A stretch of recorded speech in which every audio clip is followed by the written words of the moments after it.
Ici, dans ce petit tableau, là, je vous ai reporté en quelque sorte, ça c'est un tableau qui sort d'un document de l'ADEME.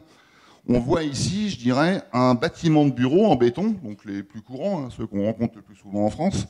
Eh bien, il faut que vous gardiez en mémoire qu'aujourd'hui, l'ADEME estime que l'équivalent carbone d'émission d'un bâtiment de ce type-là, c'est 128 kg équivalent carbone par mètre carré, avec une incertitude de plus ou moins 50%. Donc, chiffre à retenir et à comparer maintenant par rapport aux chiffres que je vais vous donner, et qui sont, eux, les émissions carbone des infrastructures réseau que l'on met en place dans ces bâtiments. Alors, il faut savoir qu'un mètre de câble cuivre, celui dont je venais de vous parler, là, le câble de communication, eh bien, suivant donc le ministère de la Mer, de l'écologie, de l'habitat, enfin je ne connais plus tous les types tellement il y en a, a sorti donc une fiche PEP, donc ce qu'on appelle un profil environnemental produit, qui est là pour répertorier en quelque sorte la traçabilité écologique d'un produit en termes donc d'émissions carbone, en termes de pollution, en termes de produits recyclables ou pas, etc.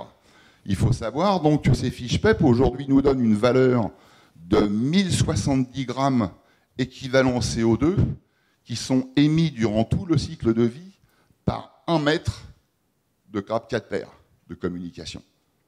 Ce qui équivaut à peu près à 10 km d'émissions CO2 d'un véhicule moyen.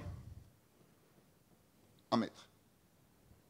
Ensuite, on a des câbles électriques aussi dans un bâtiment.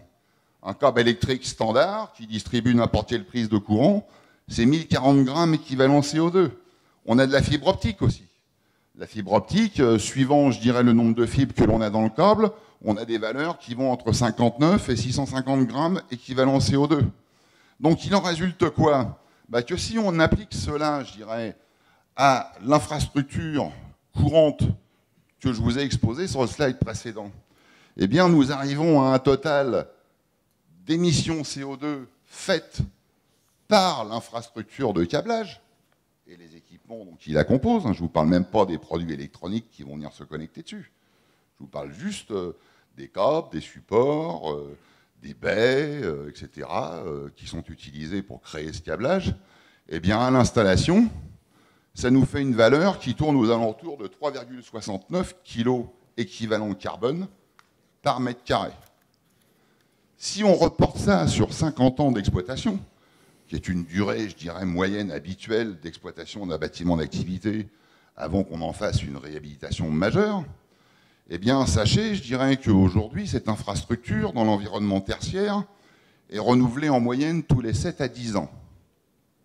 Donc, ce qui veut dire que sur 50 ans, nous avons un cycle de vie, donc de à peine une dizaine d'années de cette infrastructure, ce qui veut dire que si on multiplie cette valeur par 5, eh ben, on obtient une valeur de 1015 tonnes équivalent CO2, soit 18,44 kg d'équivalent carbone par mètre carré.